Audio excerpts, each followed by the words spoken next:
how do you satirize something that really exists already beyond the edges of believability? Yes, I know. And we got the tapes, we got some video, we've had some description, and I just wanted to, there was a lot of it that was kind of brushed over quickly, and others I was just trying to imagine, okay, what was that scene really like with this guy smoking crack? Like, who was there? What was happening? And who are his friends? And all that kind of stuff. I tried to imagine more than what we were told. There was a great little piece in the police report that hardly got any attention, which was Rob Ford was observed, followed by the police, 2 o'clock in the morning.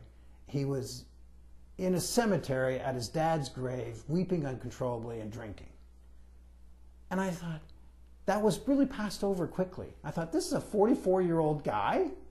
What kind of person I mean, I can see it if you're 21 and you're like, oh my God, life's horrible, my dad died and he never loved me, glug, glug, glug.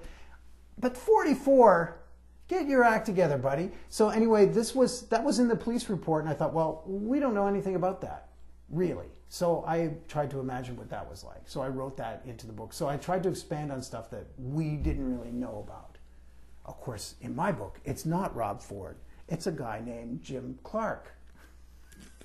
Totally different. Totally different. Completely different. Yes. I know you, so I've been following your progression with this book. But there are things that happen in this book that I know you wrote before he actually did them. There's a scene where he beats up somebody for no reason, and then suddenly that was in the news, and I went, what? How did Pearson know that was going to happen? Pretty much exactly. It's in a different circumstance, but it erupts out of nowhere, and if this blind, crazy fury against somebody who apparently he... Yeah, but we did have some clues. You know, you saw the Toronto Star video in which he ridiculously claimed was him pretending he was a wrestler. And he's talking about ripping someone's throat out and all that kind of stuff. That kind of violence is right under the surface, so it doesn't, you know, not to take anything away from my brilliant imagination, but I don't think it takes that much of a leap to go, how far is he away from punching someone for no reason? I think he's pretty close to that all the time. So yeah, I don't know. We'll see what happens. How prophetic the end of my book is, I don't know. We won't discuss that, but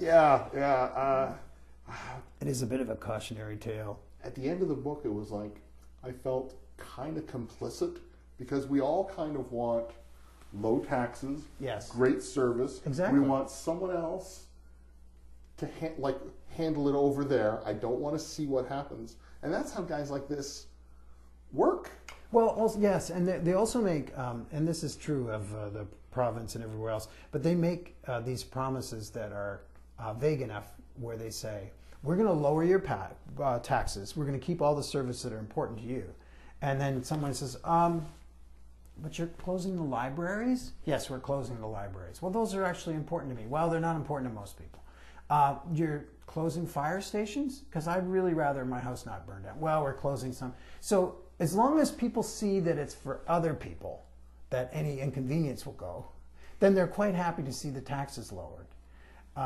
So we have to get more mature about that and recognize, okay, we're going to take in all this money and we're going to spend it on stuff. Let's have an intelligent conversation about what that should be. Instead of these platitudes of, oh, we're going to cut this and whatever, we're going to make it better for you, but not say what it is. Okay, here's a real life, well, not a real life moral dilemma, but I'm going to pitch it this way. Yeah. The election comes down. You are allowed to vote in this. You're not actually living in Oakville. No, okay. It comes down to your vote.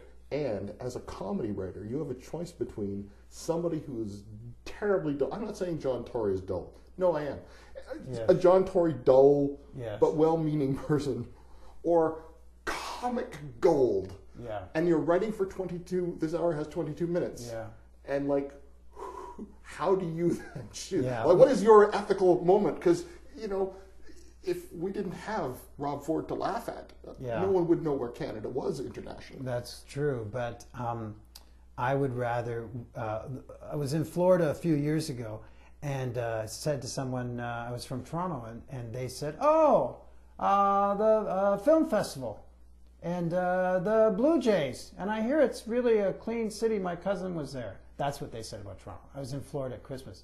I said I was from Toronto. Rob Ford, the crackhead. Okay, so I'll take the film festival in the Blue Jays, and it's a clean and wonderful city. I'll take that any day. And as far as the comedy stuff goes, sad to say, there will be someone else. I know he's incredibly huge, but there will be somebody else. The book is Me and the Crack Mayor. I've been speaking with the author, Gary Pearson, and Me and the Crack Mayor, available all over the world. All you have to do is go to Amazon. Amazon.